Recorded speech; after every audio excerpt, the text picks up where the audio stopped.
I'm going to tell you everything I know about Wrath of the Lich King Classic, taken mainly from interviews over the past 24 hours. Big shout out to Josh from Countdown to Classic. I've put a link in the description to his YouTube channel. Most of the questions were actually asked by him, and most of the questions were actually very good, so be sure to go check out the full version on his YouTube channel. Firstly, what we already spoke about, there is no looking for dungeon tool. Not just coming later, it looks like just not at all. But based on some of the reactions from Brian Birmingham of Blizzard, they definitely could be swayed, and it does seem that the community really is split over this one. Even just glancing over the comments from my video yesterday, we've probably got about 70% in favour, and this really does remind me of the old drums fiasco back in TBC.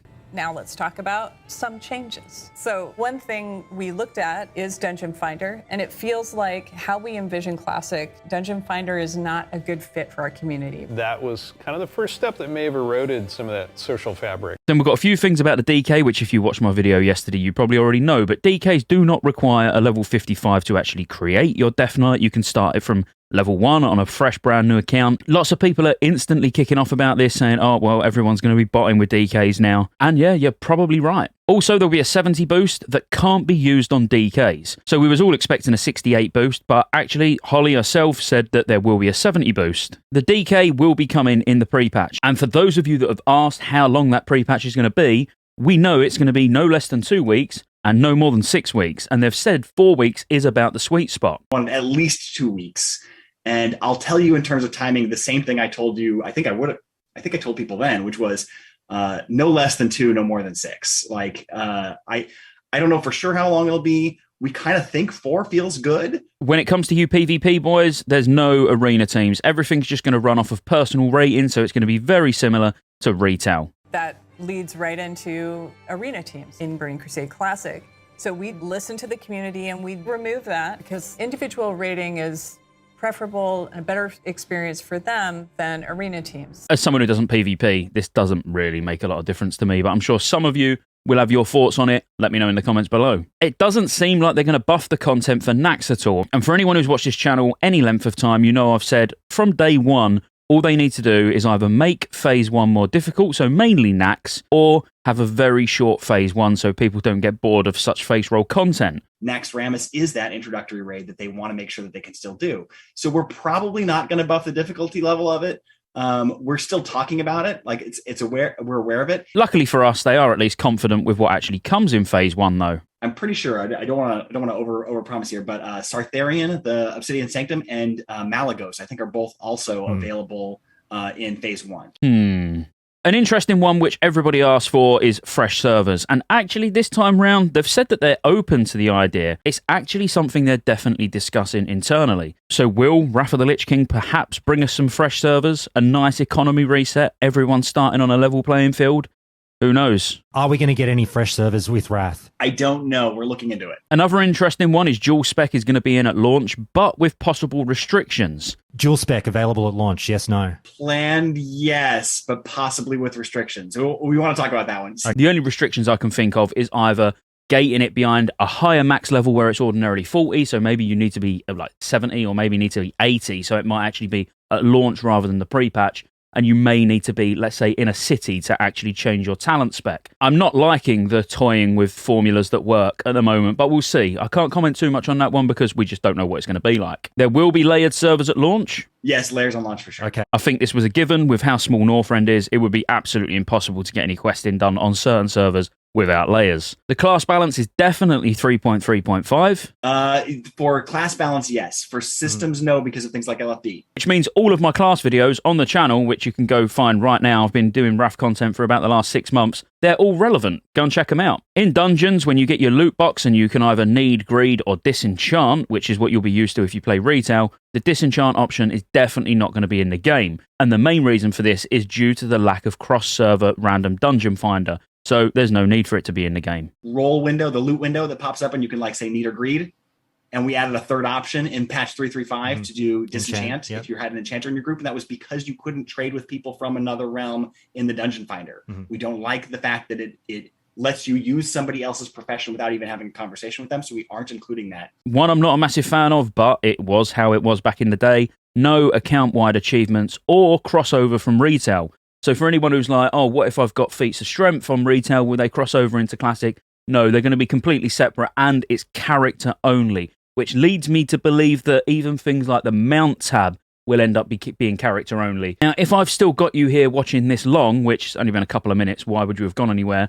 I'm trying to line myself up an interview with Brian Birmingham. Don't know if it's going to happen because they might not like me very much, which, because I speak my mind, let's be honest, in videos I do say if I don't like things, I do like things. I am one for splitting the audience, so there is a possibility that they'll just turn around and say no. But on the off chance that they say yes, you put your top question, one burning question, in the comments below, because if I do go ahead and do this interview, it's going to be your questions that I use. I may tailor them a little bit to be like, well, let's ask it in a little bit of a better way or whatever, but get your one burning question in the comments right now. Pause the video, type it out in the comments now. So they currently have no plans for server balance either because, they just don't know what to do. The two largest realms that are single faction each and smash them together. Okay, well, immediately you're behind login queues because we haven't solved that problem. So, okay, all right. And also, you've kind of lost some of that faction identity or the realm identity because we're spinning up more layers, even if we can get past the queuing problem, right? Now there's tons more layers and your realm is twice as big. Is this actually what you guys signed up for? That's maybe the best we could do. And even still, there's a lot of technical challenges to even get to that point, and I'm not sure it would solve the problem. So I don't have a great answer for what to do here besides we are aware and we want to make sure we don't make it worse. And actually what he said does make sense where he's like, well, no one wants to be forced to move. I think that's going to be the only way they can do it. They do need to just put their foot down and go, well, I'm sorry, these servers are being merged. Unlucky. It's the only way they're going to solve it without just cashing in and us, having to pay for server transfers. They've got no plans for profession changes yet, but definitely doesn't answer the big question on what state the professions are going to be in. And that would be one that I would want to ask Brian Birmingham directly. So the way this question was actually pitched was, is engineering going to get changed because basically every DPS goes engineering? That's a really good question. I actually have not thought about that one yet, and we haven't really been talking about it. But if that's a hot topic, honestly, that's how the drums came up in the first place too, was people in the community brought it up and they said this is going to be a problem. You guys should do something about it. This is not a hot topic. Please don't get me wrong. I have brought this up out of nowhere. I don't see anyone talking about it. I just thought it was an interesting I will say, head scratcher. I'm interested to know if people do feel like there are any other problems like this, because we're not unwilling to act, but I had nothing else has bubbled to the top the way that drums did.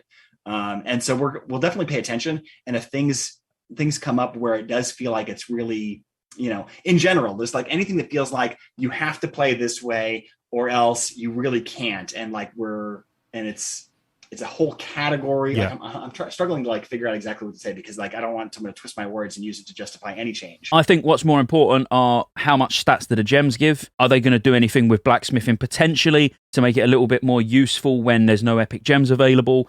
How much, spell power or attack power or whatever are we going to get from mixology, from alchemy, from enchants on rings? What are the fur lining states going to be in for leather working? So they're all pertinent questions, more important than just, is engineering still the best, profession? Are you going to change it? Are you going to balance it like you did with drums? When it comes to the barbershop, if you're not familiar with a barbershop, obviously you can go sit down in a chair, change your hairstyle, change your looks, your eyes, everything that you want to do. They've now made gender change available at the barbershop for a gold amount. Now, for anyone who gets bored looking at their character and wants to change it, I'm not against this. I don't really care. It's not something I'll ever use. I created my character because I like the look of it then. I still like the look of it now, so it's not going to change. But if you want a gender change for any reason, you can do it in the barbershop in Wrath. The gender change is available in the barbershop. That's the thing that we want to make sure that we add because we feel like that's important for our community to have that as an option that is for gold and not for real money. And then a very minor one, but if you're familiar with the human racial every man for himself, which I'm sure anyone who plans on PvPing will absolutely know what this is, don't panic, it's not being nerfed. You're like, oh, great, my plans are gone, I'm not re-rolling human. No, instead, all they've done, they've renamed it because it's every man for himself. They've changed it now, or it looks like it's going to be changed to will to survive, or the will to survive. New human racial that's introduced in Wrath of the Lich King was originally called every man for himself. And it's a subtle thing, but we just said we now call that, I think it's, will to survive.